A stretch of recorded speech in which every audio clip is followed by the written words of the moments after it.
हमारे बीच अल्पसंख्यक आयोग के अध्यक्ष और राज्य मंत्री दर्जा प्राप्त, महाराष्ट्र में कैबिनेट मिनिस्टर और महाराष्ट्र में एक ही मुस्लिम जो हमारे मंत्री है जो है जी प्यारे खान साहब।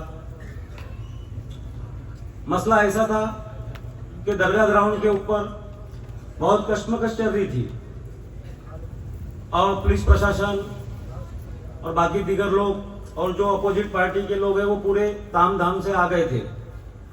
तो वहां से कुछ लोगों ने फोन किया, जैसे नूरू भाई कैटर्स वाले, उन्होंने मुझे फोन किया, मुझे 2-3 फोन किया कि भाई यहाँ कुछ मामला बहुत गड़बड़ हो चुका है, सज्जाद भाई आपको आना ही पड़ेगा। तो मैं वहां से सीधा दरगाह ग्राउंड पर आया। तो आते आते मैंने एडवोकेट मनसब साहब, एडवोकेट फरज साहब, एडवोकेट जाकिर भाई, अल्ताफ सर, इन लोगों को मैंने फोन किया। तो जब मैं वहाँ आया तो देखा सोहेल भाई, सज्जाद भाई और हमारे जो करीब ताजू भाई, जो हम सो नईम भाई और वहाब भाई, ये जो लोग पूरी टीम वहां पर थी।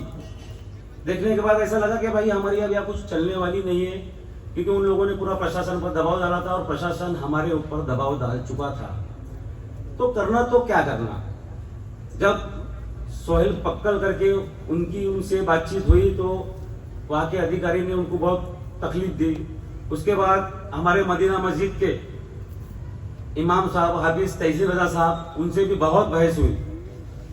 तो माहौल ऐसा बिगड़ चुका था कि भाई हमारे पास तो कोई था नहीं। तो फिर वो एडवोकेट फरज साहब, मनसाब साहब, अल्ताफ सर वहां बैठे, डॉक्यूमेंट्स की बात की। डॉक्यूमेंट्स की बात करते करते ऐसा पता चला कि डॉक्यूमेंट्स हमारे पास सही है और हमको ये लोग गलत राय दे रहे हैं और गलत तरीके से ये लोग काम कर रहे हैं, लेकिन हमारे पास ऐसा कोई शख्स नहीं था जो मुद्दे को उठा सके। तो फिर सबसे पहले मैं तो हमेशा प्यारे खान साहब का नाम लेते रहता हूँ, क्योंकि वो 2-3 काम ऐसे कर चुके हैं समाज के लिए, हम लोगों के लिए, सबके लिए। तो मैंने एक फोन किया प्यारे खान साहब को, प्यारे खान साहब के पीए को फोन किया। तो प्यारे खान साहब के पीए का फोन आया कि नहीं, अभी वो मुंबई में हाई कोर्ट में उनकी हेयरिंग है, आप 2:30 बजे के ही बात कर सकते हैं। तो मला 2:30 बजे तक तो ये लोग गड्ढे खोद के कालाम वगैरह खड़े कर देंगे, क्योंकि इनके पास पूरा ताम झाम गन बेस सब था और हम निहात के लोग थे। तो फिर मतलब सोचा चलो प्यारे खान साहब को हिम्मत करता हूँ, फोन कर ही देता हूँ, क्योंकि ऐसा कभी हुआ नहीं कि प्यारे खान साहब को मैंने फोन किया और नहीं उठाया। चाहे कितने भी काम में रहे, बहुत बिजी आदमी है वो, आप लोगों को पता नहीं प्यारे खान साहब के बारे में, लेकिन मैंने करीब से देख चुका हूँ। उनके साथ जो वसीम भाई रहते हैं, इन लोगों को देख चुका हूँ कि कितना इनका बिजी शेड्यूल रहता है। 10-10, 15-15 मिनट कभी इनको समझ नहीं रहता, हर बिजी शेड्यूल बना हुआ रहता है। लेकिन प्यारे खान साहब को जैसे ही मैंने फोन किया तो तुरंत रिसीव किया उन्होंने। बोले मैं हाई कोर्ट में हूँ, 5 मिनट के बाद सज्जाद फोन करता हूँ। मैं सर सुन लो मेरी बात, मैं जीत किया थोड़ा। बाहर आए प्यारे खान साहब, मुझे फोन किया, बोल क्या हो गया, क्यों ऐसा घबरा रहा है। बोला भैया हम लोग हार चुके हैं, वो लोग पूरा काम धन बेच करके सब आ चुके हैं, डॉक्यूमेंट्स हमारे भी पास है, लेकिन सुनने वाला हमारा कोई नहीं है। तो बोले हुआ क्या ये तो बता। भैया बोला कुछ नहीं, ये प्रशासन के लोग ऐसा ऐसा हमारे साथ में कर रहे हैं। बोले फोन दे उस अधिकारी। तो उस अधिकारी को फोन दे, तो उस अधिकारी ने फोन मेरा उस समय नहीं लिया। तो फिर साहब ने बोले रुक जा। साहब ने ऊपर लेवल से एसपी साहब, कलेक्टर साहब, कमिश्नर साहब को फोन किया, ये क्या मामला है। मुझे पता लगा है कि आप गलत कर रहे हो और जो अल्पसंख्यक समाज है और जो दरगाह से हिंदू, मुस्लिम, सिख, ईसाई सबकी आस्था जुड़ी हुई है, वो दरगाह में हर लोग आता है। और दरगाह अभी की नहीं, बहुत पुरानी हमारे खानदान की है। तो दरगाह के अंदर हर लोग आता है। तो बोला साहब कैसा करना, अब नहीं हो रहा है। तो बोले 15 मिनट रुक उस ग्राउंड के ऊपर। तो 15 मिनट के अंदर पूरा प्रशासन की टीम वापस चलेगी। समझ में नहीं आएगी क्यों चलेगी। तो कुछ लोग एक प्रशासन की टीम बात भी नहीं कर रही, वो चले जा रही है हमारे से। तो पता चला क्या, प्यारे खान साहब का फोन आ गया। और प्यारे खान साहब का जब फोन आता है, वो आदमी गलत नहीं है, गलत काम करता ही नहीं, वो गलत डिसीजन लेता नहीं, सच्चाई के ऊपर लड़ता है। इसलिए तो सरकार ताज में ओले के प्रेसिडेंट बने हुए, वहाँ का नज़ारा देखो आप, वहाँ की खुशबू देखो, वहाँ का हर चीज़ देखो आप, क्या से क्या बना दिया प्यारे खान साहब ने। तो प्यारे खान साहब ने बोला एक काम कर सज्जाद, तो नागपुर आ जा। तो फिर मैं सोहेल भाई, अंजुम घोष, एडवोकेट मनसब साहब, एडवोकेट जाकिर साहब, जलाल भाई, नाजिम भाई और वहाब भाई काजी ने बहुत मेहनत की हमारे साथ में। और ये हम सब लोग मिलके नागपुर गए। 30-35 लोग थे हम लोग, ताजू भाई के साथ में हमारे। इमाम साहब जी।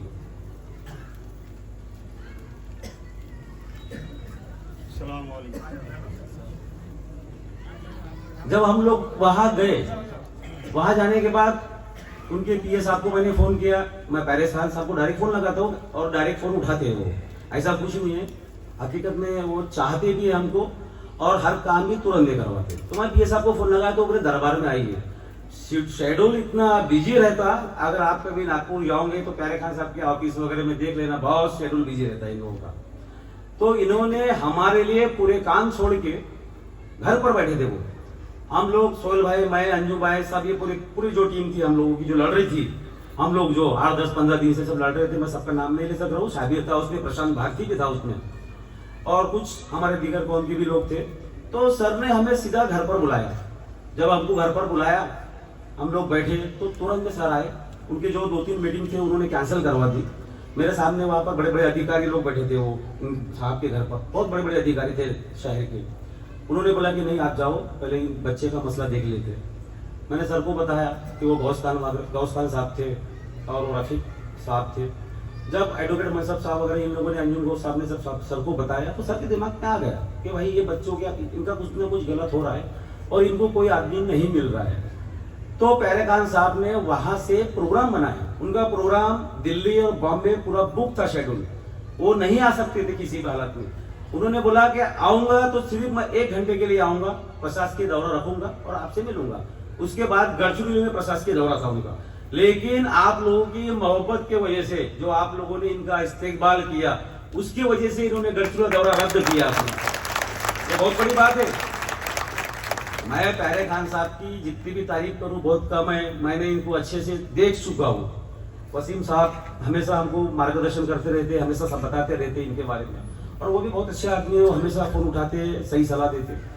तो उन्होंने वो रद्द करने के बाद जब उन्होंने देखा, और यहाँ पर प्रशासकीय में जब उनकी मीटिंग थी, मीटिंग के अंदर इन्होंने अल्पसंख्यक बच्चों के बारे में, एजुकेशन के बारे में, स्कॉलरशिप के बारे में और महिलाओं के बारे में और ऐसी ऐसी बातें अधिकारियों से पूछी कि अधिकारी लोग समझ नहीं सके कि भाई ऐसा कैसा इतना नॉलेज। ये आदमी अध्यक्ष ताजबाग का, ये आदमी ट्रांसपोर्ट के अध्यक्ष, ये आदमी कैसा, और ये आदमी को नॉलेज कैसा। ऐसी नॉलेज की बातें पूछी उन्होंने कि प्रशासकीय जो अधिकारी थे वो भी परेशान हो गए और जवाब नहीं दे सक रहे थे। उसके बाद तुरंत उन्होंने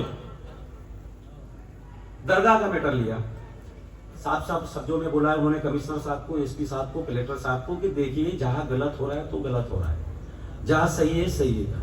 उन्होंने ऐसे 2-3 क्वेश्चंस पूछे जिन्होंने, जो हमने बताए नहीं, उनको नॉलेज है, उन लोगों को पढ़ाई है उनकी। तो और रहते भी गडकरी साहब के साथ में, बहुत देश का बहुत बड़ा नेता है गडकरी साहब, हर समाज को लेके चलता है। वैसे आदमी के एकदम सबसे खास आदमी है प्यारे खान साहब। अगर नागपुर जाओ तो गडकरी साहब का नाम लिए वैसे प्यारे खान साहब का नाम आ जाता है। और लोकसभा के अंदर अगर मुस्लिम समाज की अगर वोट किसी ने दिलाया है तो वो प्यारे खान साहब है। तो गडकरी साहब ने पूरे नागपुर शहर में लोकसभा में बोले थे, अगर किसी ने मेहनत की है मुस्लिम समाज के लिए, और ये एक बंदा है जिसके वजह से मुस्लिम समाज के वोट मुझे मिले, पैसा और ये नहीं दिए, लोगों के काम किए। आज एजुकेशन सोसाइटी बना रहे, आज दवाखाना बना है ताजबाग के अंदर, आज स्कीमें बनाने वाले घरकुल की, ऐसे बड़े बड़े काम किए, तब वो डाइवर्ट किए इन्होंने। ऐसे पैसे वगैरह देके वो डाइवर्ट नहीं किए। मेहनत है उन लोगों की, मेहनत है बहुत प्यारे खान साहब की। तो जब एसपी, कलेक्टर और कमिश्नर से उन्होंने 2-3 सवाल किए, वो सवाल में वो सही जवाब नहीं दे सके। जब उनको पूछे कि आप ग्राउंड के ऊपर पुलिस प्रशासन का दबाव कैसा डालते हो, उनके पास कोई जवाब नहीं था। वो पुलिस वाला था जो जिसने गड़बड़ किया था, पेशा डाला था, उसका भी तो साथ में बात की। कमिश्नर साहब से पूछे, कलेक्टर साहब से पूछे, ऐसे सवाल पूछे कि जो सिर्फ एडवोकेट लोग ही पूछ सकते थे। तो तभी समझ में आ गया कि पढ़ाई बहुत स्ट्रांग है साहब की, बहुत स्ट्रांग है साहब की। उन्होंने हमसे कुछ नहीं पूछे, हम सिर्फ पीछे खड़े थे, सिर्फ उन्होंने एक साथ पेज लिया और पेज पढ़ के देख लिए और बोले कि ये रॉन्ग है तुम्हारा।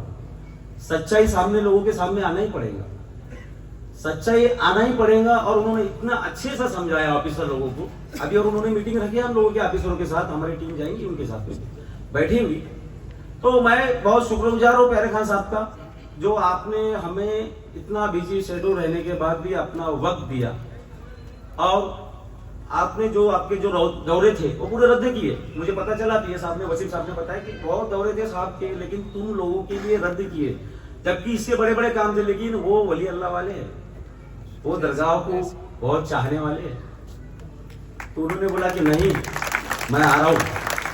और जो टाइम दिया था वो टाइम के बहुत पक्के है, जरूरी नहीं था वो रुकना उनको तो बहुत दोपहर में इतने फोन आ रहे थे कि बोले सज्जाद बोले प्रोग्राम कैंसिल हो जाना। नहीं सर, लोग चाहने वाले आपकी राह देख रहे, शाम में आपको मिलना ही पड़ेगा, बैठना ही पड़ेगा। चलो मैं बहुत कुछ बोल चुका हूँ, दिल की बातें, कुछ गलती हो तो माफ करना। कई लोग बस ऐसे साथ में रहो, हो सकता पूरा दरगाह का मसला जीत जाएंगे। एक साथ में आदमी मिल चुका है हमारे, बस ताकत इनके पीछे खड़े रहो, ये हमारे साथ में खड़े रहो। अस्सलाम वालेकुम रहमतुल्लाहि व बरकातुहू।